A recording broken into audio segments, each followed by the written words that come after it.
The chamber was older than most stars the human had ever seen. Its walls were not stone or metal, but something grown, layered like bone, smooth like glass, and faintly alive. Soft pulses of light moved through the surface, as if the room itself was breathing. High above, the ceiling curved inward, forming a vast dome that hummed with quiet power. The human envoy stood alone at the center. His name was Elias Ward, though no one here cared about human names. To the alien court, he was simply the outsider, the last option sent by a desperate alliance that had already lost too many worlds. Across the chamber, on a raised platform shaped like a throne grown from the same living material, stood the alien noblewoman. She was tall, far taller than Elias, her posture straight and unyielding. Her skin shimmered in shades of deep violet and silver, marked with faint glowing lines that pulsed slowly, matching the rhythm of the chamber. Her eyes were bright, sharp, and ancient, filled with anger held tightly under control. She was Lady Vierxa of House Kithral, last noble guardian of the living fortress. Her voice cracked through the chamber like a blade. "Enter me or get out," she shouted. The words echoed not just in the air but through Elias' bones. Several alien attendants flinched. Others lowered their heads. None dared to speak. Elias did not move. He had been warned that the noblewoman was dangerous, proud, known for driving away diplomats, scholars, even warriors. But this was not what he had expected. He took a slow breath. He understood enough of their language to know the phrase carried more meaning than it sounded like in human speech. It was not an invitation. It was not crude. It was a demand rooted in ancient law. To enter meant to step into the core nexus of the living fortress, the heart-mind that controlled the greatest defense structure in this sector of space. And no outsider had ever survived that. "I don't even know what that means," Elias said calmly. A murmur rippled through the chamber. Vierx's eyes narrowed. "Then you should not have come." "I came because your fortress is failing," Elias replied, "and because your enemies know it." The living walls pulsed faster. Vierxa descended from the platform, each step deliberate. The floor responded to her presence, reshaping itself slightly beneath her feet, as if honoring her bloodline. She stopped only a few paces from Elias, towering over him. "For 10,000 cycles," she said, her voice cold, "this fortress has obeyed my house alone. It answers to our minds, our blood, our will. And now," she gestured sharply toward him, "it reacts to you." Elias swallowed, but he did not step back. When he had arrived on the station, he had felt it immediately, a pressure in his chest, a strange awareness like something vast turning its attention toward him. The fortress had noticed him, not as a threat, not as prey, as something else. "I didn't ask for that," he said. "No," Vierxa snapped, "but you caused it." She turned and raised her hand. The chamber responded instantly. The far wall split open, petals of living material unfolding to reveal a long passage filled with soft, swirling light. At its end, something brighter pulsed slowly like a distant heart. "The core nexus," Vierxa said, "where minds are tested, where unworthy thoughts are burned away." She looked back at Elias. "My people are dying, our fortress is silent. Our enemies gather beyond our borders." Her voice lowered, heavy with fury and fear. "You will enter or you will leave, and if you leave, this system will fall." Elias stared at the glowing passage. Every training instinct screamed at him to refuse. He was not a soldier, not a pilot. He was an engineer and systems mediator, sent because humans were known for improvisation, not because anyone expected him to succeed.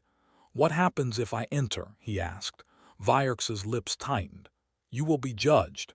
And if I fail?" "Then the fortress will destroy you," she said simply.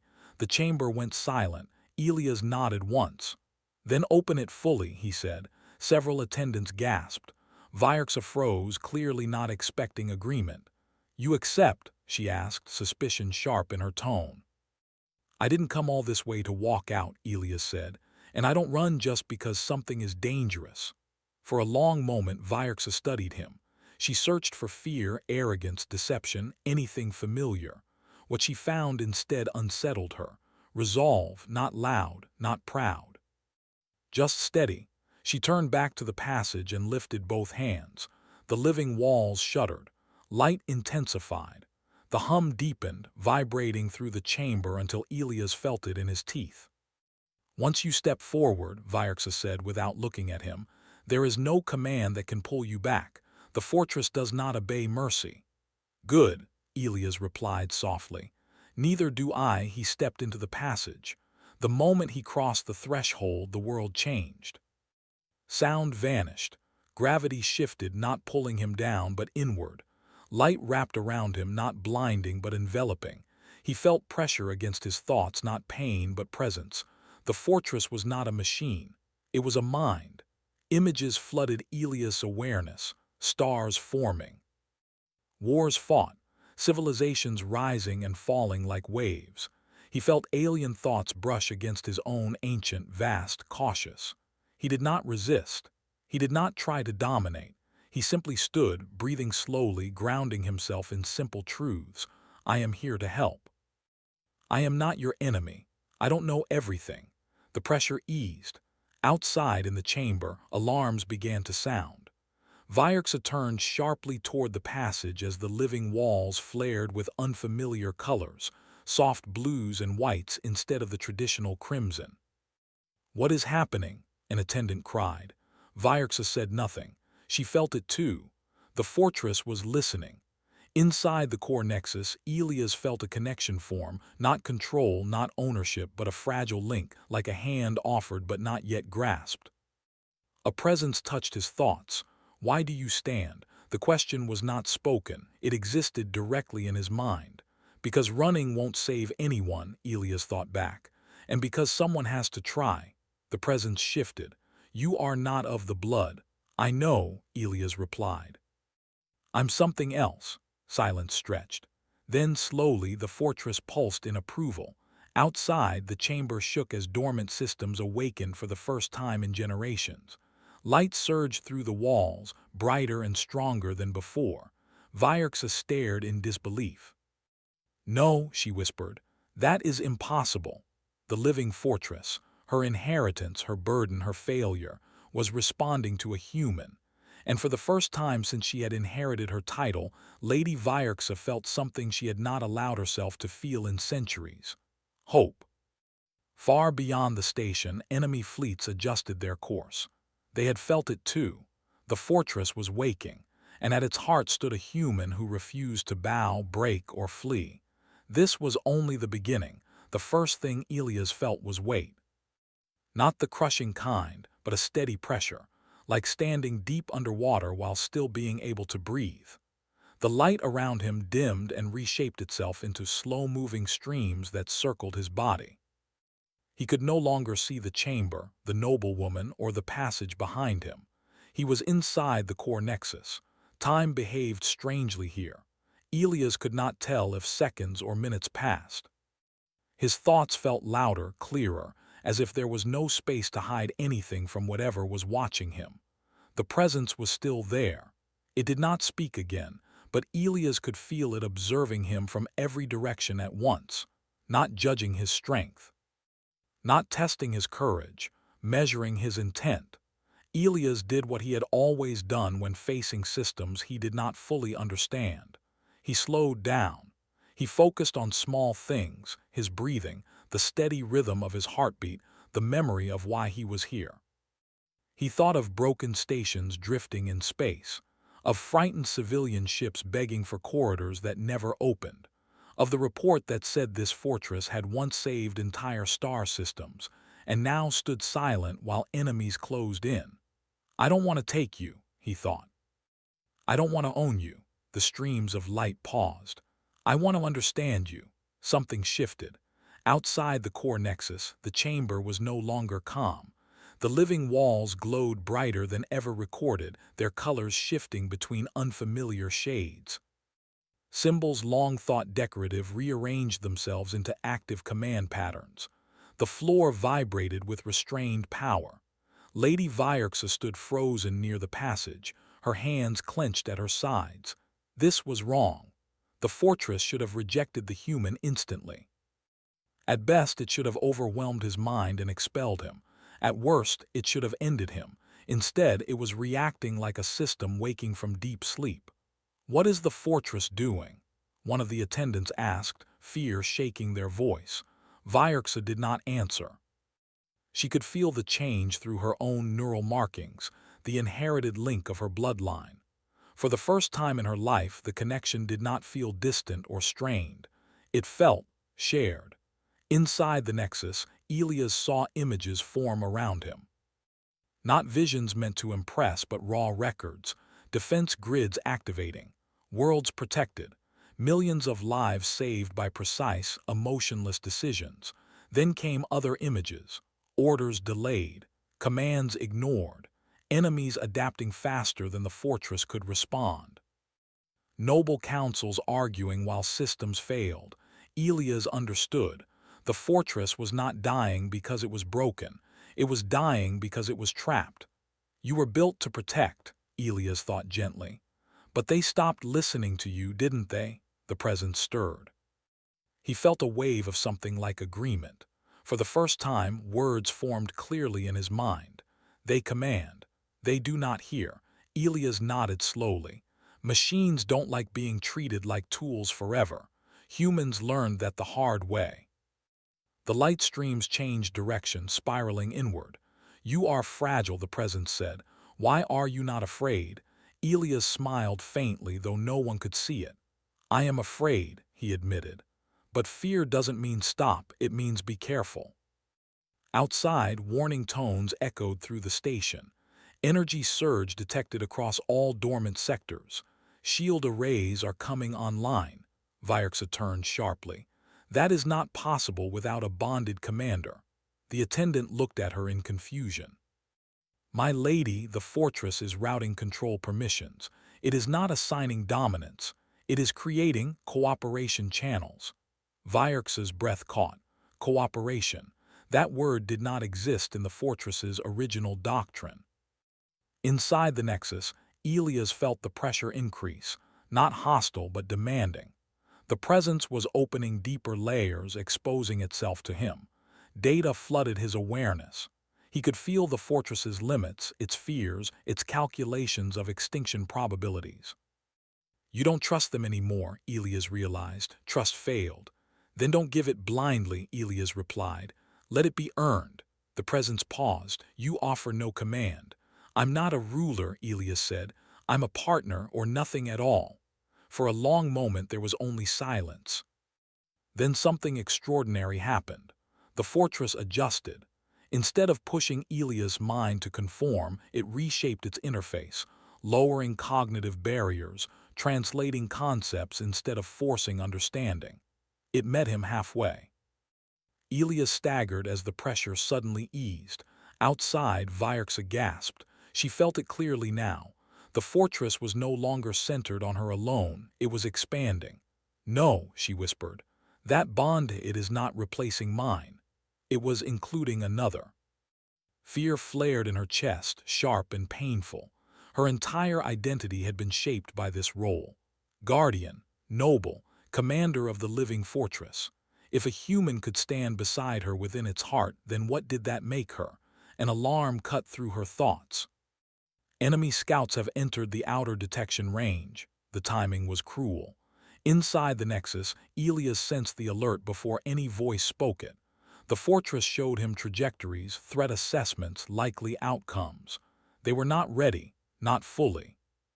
"We can't fight yet," Elias thought. "You're awake, but you're still weak." Agreed. "Then let me help stabilize you," he said, "not as a commander, as support." The presence considered this. Outside, Vyerxa straightened, forcing control back into her voice. "Seal the chamber. No one leaves this area." "My lady," an attendant said urgently, "the fortress is requesting your presence at the auxiliary interface." Vyerxa hesitated. For the first time in centuries, the fortress was calling her, not to command but to listen. She moved. When her hand touched the interface, the connection surged. She felt Elia's presence faintly, not invasive, not threatening, just there. Her anger flared. "Human," she spoke aloud, though she did not know if he could hear her. "What have you done?" Inside the Nexus, Elias heard her voice echo faintly through the link. "I didn't break anything," he replied. "I just stopped shouting at it." Despite herself, Vyerxa felt something dangerously close to disbelief and respect. Through shared perception, she saw what Elias saw: the fortress's exhaustion, its frustration, its long silence. Her pride wavered. For centuries, her house had demanded obedience, believing authority alone sustained power. They never asked what the fortress needed. Enemy signals grew stronger. The fortress projected a single message to both of them: survival probability increases if bonds align. Vyerxa closed her eyes. Alignment meant equality. It meant surrendering the idea that her blood alone made her worthy. When she opened her eyes, her voice was steady, though her hands trembled. "Human," she said, "do not mistake this moment for victory." "I won't," Elias replied quietly. "I don't need to win, we just need to live." The fortress responded by routing emergency power through newly awakened channels. Shields flickered to life around the station, weak but growing stronger by the second. Enemy scouts paused, uncertain. Inside the core nexus, Elias felt the bond settle into something stable, but incomplete. This was not the end of the trial. It was only the second step, and both the noblewoman and the human understood the same truth now, whether they liked it or not. The living fortress had chosen a new path, and it would demand change from everyone connected to it. The fortress did not rest after waking. It learned. Deep inside the core nexus, Elias felt it adjusting itself constantly, like a mind stretching after a long sleep. Systems rerouted, old command laws loosened, new logic paths formed, not chaotic but careful. He remained standing within the soft light, breathing slowly. Every moment demanded attention. If his focus slipped, the pressure returned. The fortress did not punish mistakes, but it did not tolerate neglect. Outside, Lady Vyerxa moved through the auxiliary interface chamber in silence. The chamber was smaller than the grand hall, but far older. Here, the walls were darker, etched with the names of past guardians. Every name belonged to her bloodline. Every one of them had stood alone, until now. "You feel him, don't you?" said High Attendant Sorrel quietly. Vyerxa did not turn. "I feel the fortress." "That is not an answer." She clenched her jaw. "It is the only one that matters." But even as she spoke, she knew the truth. Elias Ward's presence was there, steady, unfamiliar, impossible to ignore. Not pushing against her authority, not trying to replace it, existing alongside it. That unsettled her more than open defiance ever could. "Enemy fleets are repositioning," another attendant reported. "They have stopped advancing." Vyerx's eyes narrowed. "They are waiting. They fear the fortress. They fear what they do not understand," she corrected. "As do we." Inside the core nexus, Elias felt the fortress receive that same information. Threat models adjusted, probabilities shifted. "They test our state." "They always do," Elias replied mentally. "No one rushes a sleeping giant without checking if it's really awake." "We are not ready for full conflict." "I know." He felt something like frustration ripple through the structure, not emotion as humans knew it, but pressure from incomplete equations. "You were built for war," Elias thought. "But war has changed." "Explain." He hesitated. Explaining human warfare concepts to an ancient alien defense mind felt dangerous, but withholding truth felt worse. "Power alone doesn't scare enemies anymore," he said carefully. "Adaptation does. If they see you learning, changing, they hesitate." The fortress processed this. Outside, Vyerxa felt the shift. Energy output stabilized, not higher, smarter. Her hands trembled slightly as she removed them from the interface. "He is changing it," she whispered. Sorrel studied her carefully. "Or it is changing itself." Vyerx's thoughts darkened. For generations, her house taught that the fortress was perfect, that any failure came from weak execution, never flawed doctrine, but perfection did not grow tired. Perfection did not fall silent.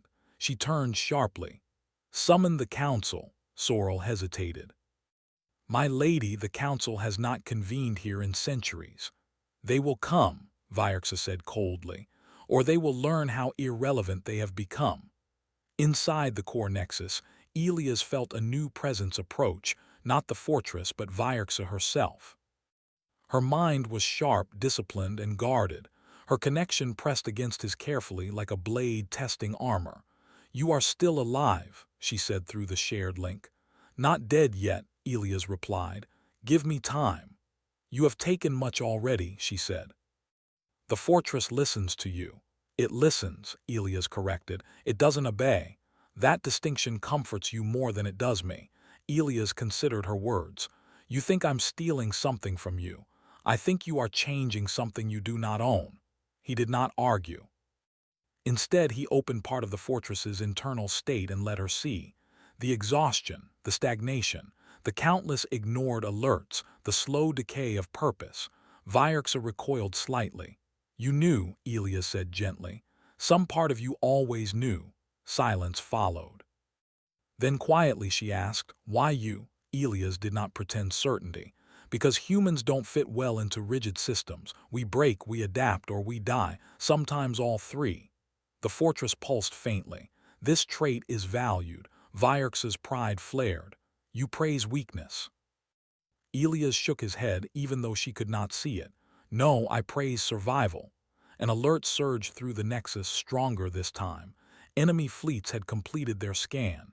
"They know you're not fully ready," Elias said. "They'll probe small strikes, tests." Probability of initial assault. High. Outside, the council arrived. They were tall, robed figures marked with noble sigils. Their expressions ranged from outrage to fear as they took in the glowing walls, the unfamiliar energy patterns.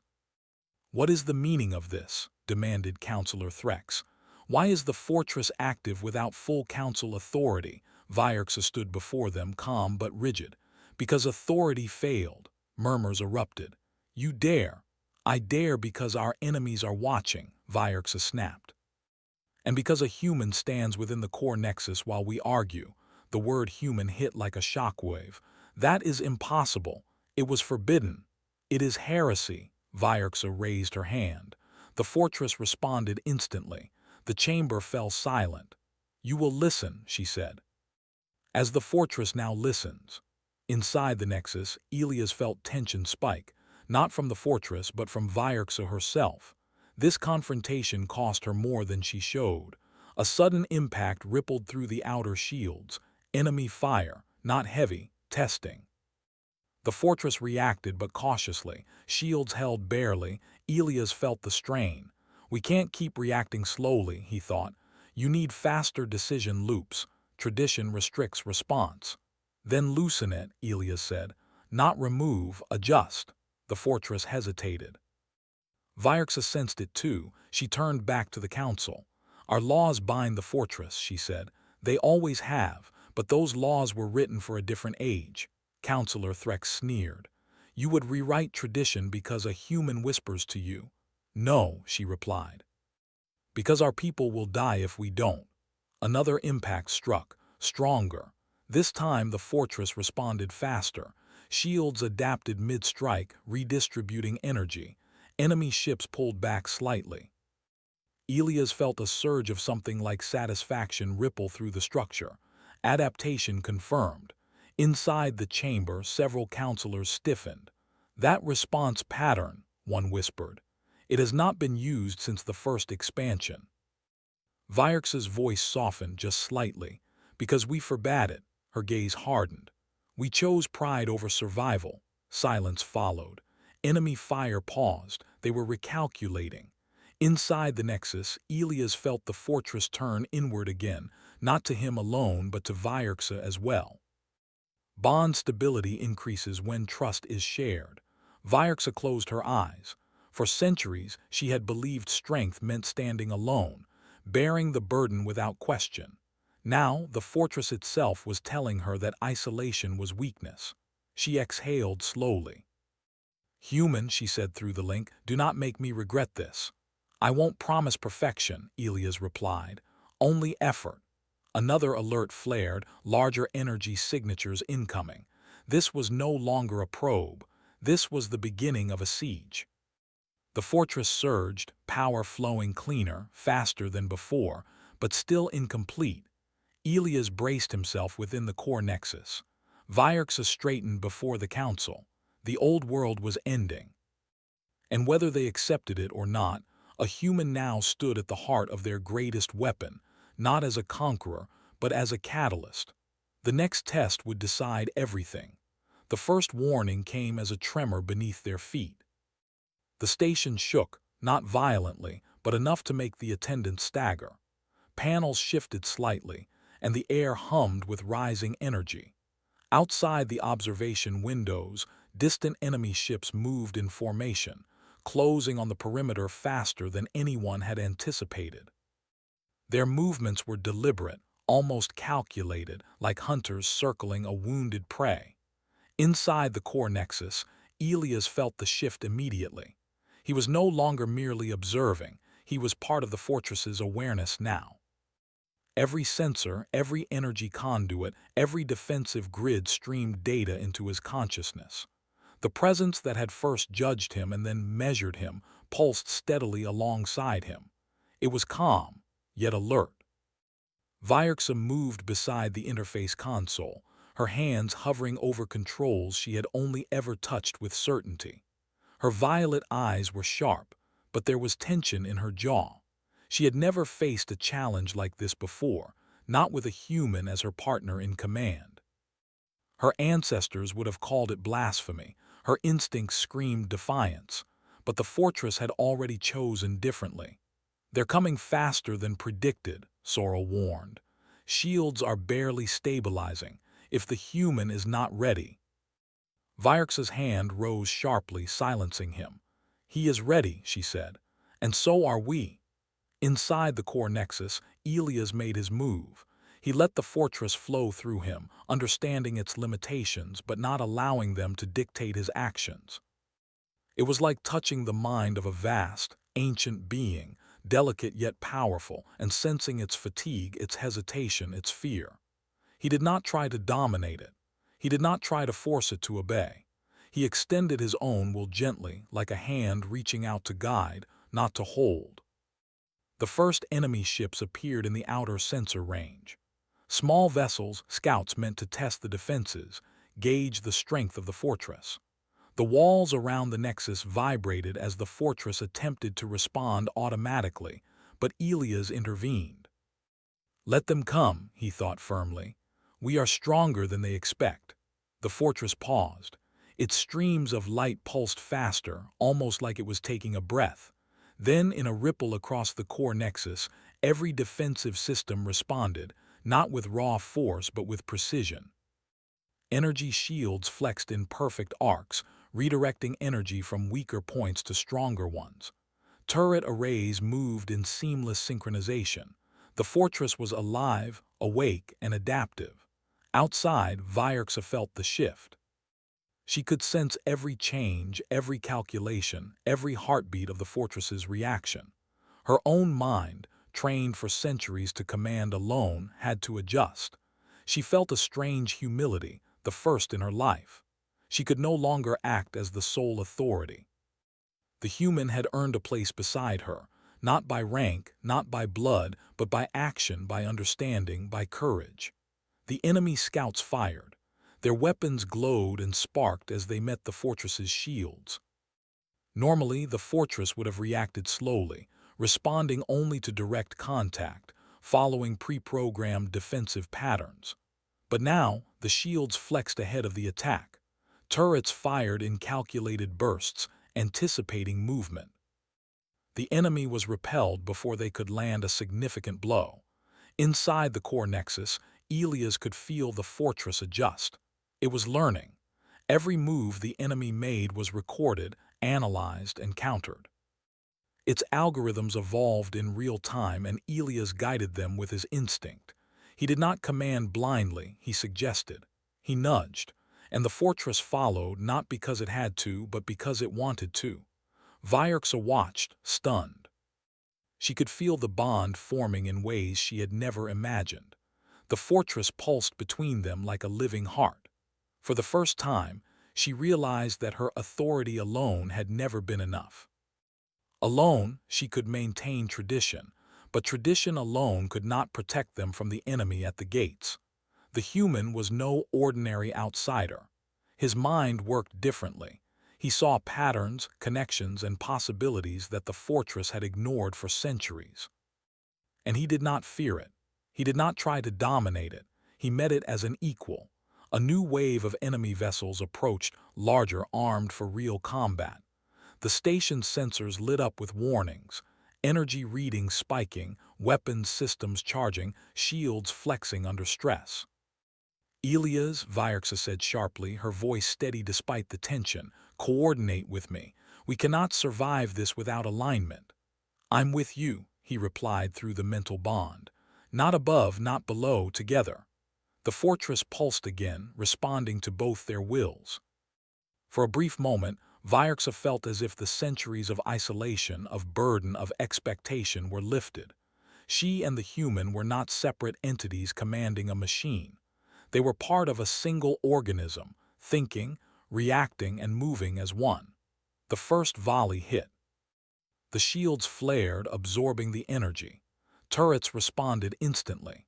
Enemy ships were torn apart, repelled, forced back.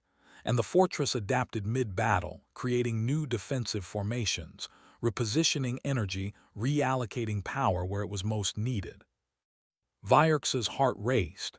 She had never seen the fortress act like this before, not even in her most optimistic simulations. The human was not just surviving inside the core nexus, he was elevating it. The battle continued. The enemy pressed again and again, but each attack was met with greater precision, faster responses, and new tactics. Elias guided the fortress calmly, steadily, never hesitating. He did not panic. He did not falter. Vyerxa realized something vital. Humans had a different kind of strength. They did not rely solely on experience or tradition. They relied on observation, intuition, and rapid adaptation.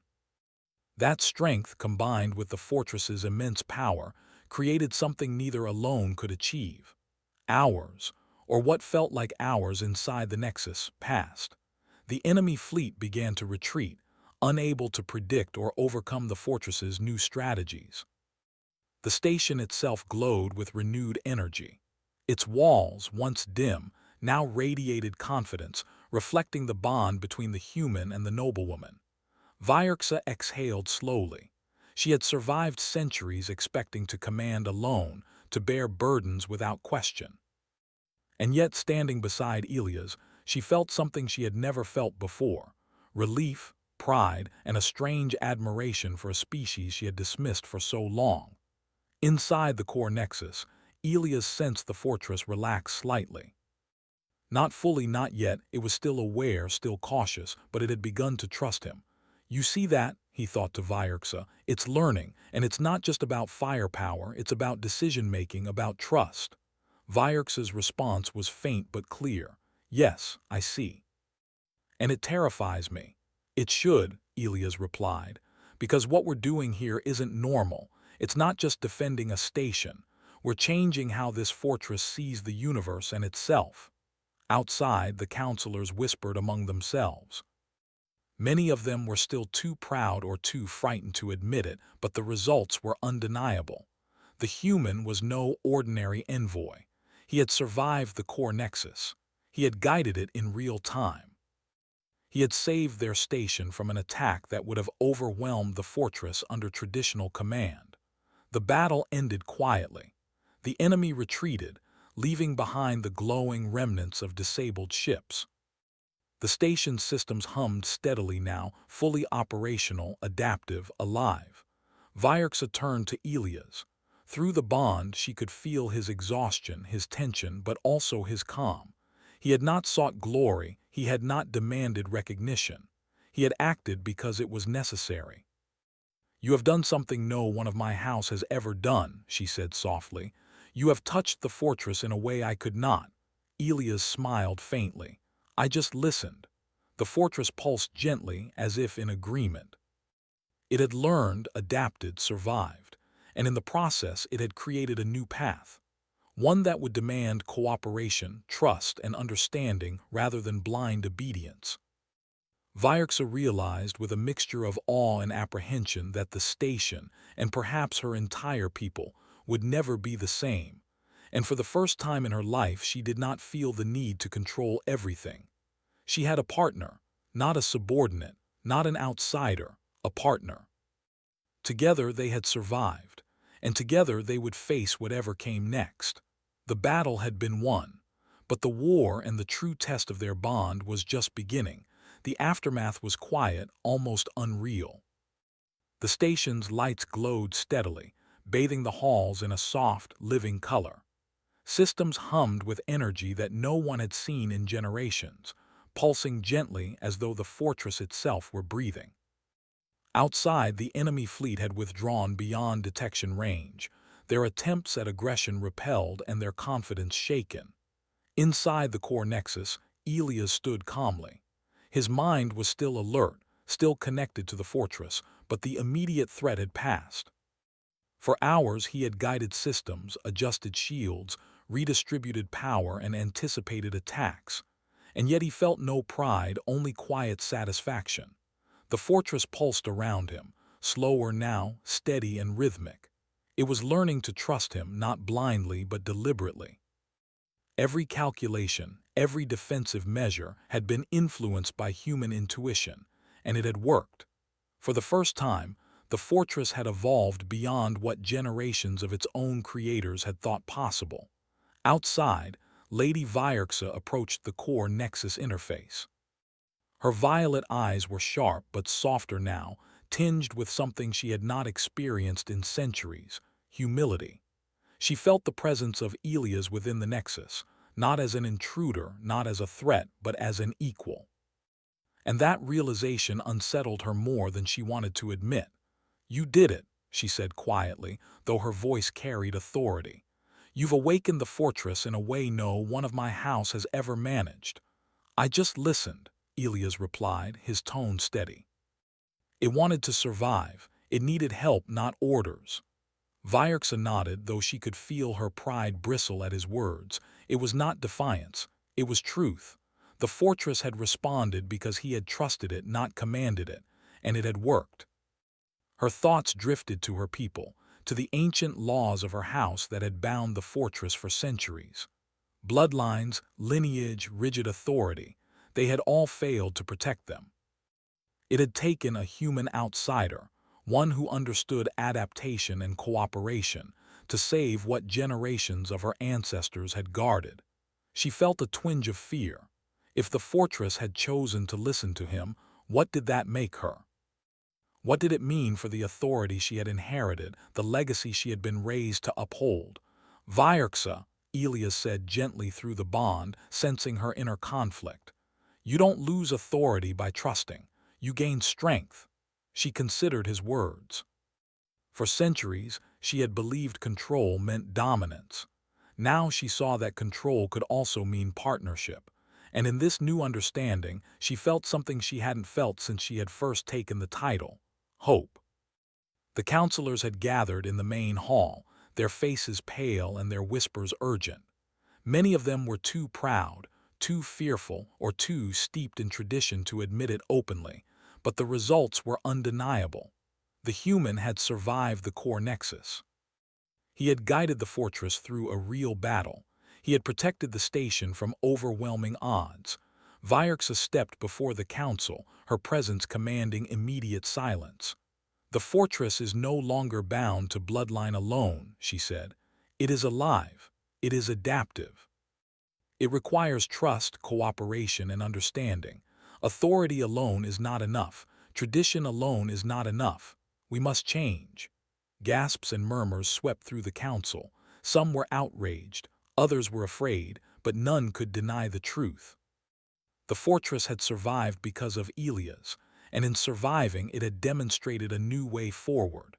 One counselor, old and rigid, spoke sharply. You would give our greatest weapon to a human, to one who does not share our blood. Vierx's eyes flared, but she remained calm. I am giving it not to him nor to me alone. I am giving it to those who prove themselves worthy. Courage, wisdom, adaptability, these define worthiness now. Bloodline alone no longer suffices. The council fell silent. Outside, the station's systems hummed with renewed energy, as if agreeing with her declaration. The fortress itself had become the final arbiter of merit, choosing not by heritage but by action. Vierxa turned her attention to Elias. She could feel his exhaustion through the bond, the subtle tension of a human who had carried more than anyone else in this battle. You have changed everything, she said quietly. Not by force, not by rank, but by being yourself. Elias gave a faint smile. I didn't do it alone. The fortress chose to work with us. And you led it. For the first time, Vierxa allowed herself to acknowledge that truth. She had let go of centuries of rigid control, of fear that tradition alone was enough. She had embraced cooperation, and in doing so she had saved her people. Outside, the station's energy levels stabilized. Shields glowed with an adaptive brilliance, weapons arrays were fully operational, and the core nexus pulsed with vitality.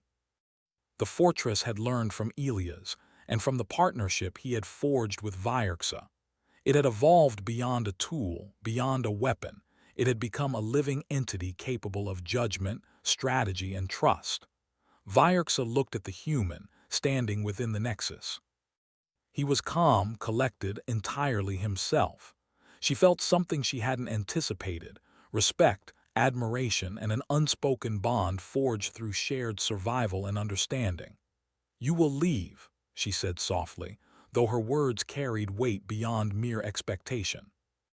You are not of my people, this is not your home. I will, Elias replied, but I will not leave broken systems behind. I will go where I am needed, and I will remember what I have learned here. The fortress pulsed, acknowledging his words, recognizing his choice. It had accepted him not as a master nor as a servant, but as a partner, and through him it had found a new path forward. Vierx's gaze softened. She felt a rare smile tug at her lips. Then go, human, but know this, you have my respect. You have changed more than this station. You have changed me. Elias nodded. He stepped back, moving toward the exit passage. He paused briefly, feeling the fortress's awareness linger on him, and then stepped into the corridor, leaving the core nexus behind. Vierxa watched him go, but she no longer felt fear or resentment. Instead, she felt a sense of completion, of renewal. Her fortress had survived. Her people were safe. And she had learned that strength was not defined by blood alone, but by courage, wisdom, and the willingness to trust others, even those from beyond her world. The council remained in stunned silence. Vierxa turned to them, her voice steady and firm. The laws of the past are no longer sufficient. From this day forward, authority is earned through action, understanding, and adaptability, not by heritage alone, not by fear, but by proving oneself worthy. Some counselors nodded reluctantly. Others remained skeptical, but none could argue against the evidence of the fortress itself, or the success they had just witnessed. Change was inevitable. The station, the fortress, and her people had survived because of it. Vierxa returned her gaze to the core nexus interface. The fortress pulsed steadily, its light calm, adaptive, and alive. She could feel Elias' presence still faintly lingering, a reminder of what had been achieved together. Her thoughts settled on the future. The fortress would no longer serve as a tool of fear or tradition. It would serve those who understood, who adapted, who acted with wisdom and courage. And she would ensure that her people learned the same lesson. Beyond the station, the stars shone as they had for millennia. But now, among them, a human had left his mark, not through conquest, but through cooperation, understanding, and courage. The ripple of his presence would be felt across the galaxy, a quiet testament to the strength of humanity. Vierxa felt a calm resolve. She had been changed, her perspective broadened, her understanding deepened. And the fortress, once silent and unyielding, now pulsed with life, ready for whatever challenges awaited. She closed her eyes briefly and whispered, almost to herself, "The future belongs not to tradition alone, but to those who prove themselves worthy." And in the silence that followed, the fortress seemed to agree. Its heartbeat pulsed steadily, a rhythm of trust, cooperation, and strength. The human had left, but his actions, his courage, and his wisdom remained, woven into the very heart of the living fortress. And Lady Vyerksa knew that no force, no enemy, and no tradition could ever undo what had been accomplished. The galaxy was wide, full of dangers and possibilities. But here in this station, with this fortress alive and adaptive, hope had been forged. And with hope anything was possible. The fortress had awakened. Humanity had proven its value, and a new era had begun.